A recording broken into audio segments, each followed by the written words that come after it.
sheekadan soo socota waxay ku saabsan tahay goobjoogayaal waqtigii noloshii sayid ciise masiix sida ku xusan injiilka quduuska ee rasuullada kale matayos markos lukas iyo yoxana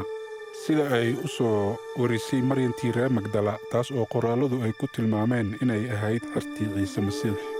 soo tabinteedu si layaab leh waxay u dhuuxaysaa taariikhda runta ah ee ciise masiix oo noolaa 2000 oo sano ka hor inkastoo cidina istaahilin kaalintii sayid ciise masiix haddana waxaa matalaya jilaa waxaase loo sameeyey si aynu u fahanno ugana faa'iidaysano nolosha ciise masiix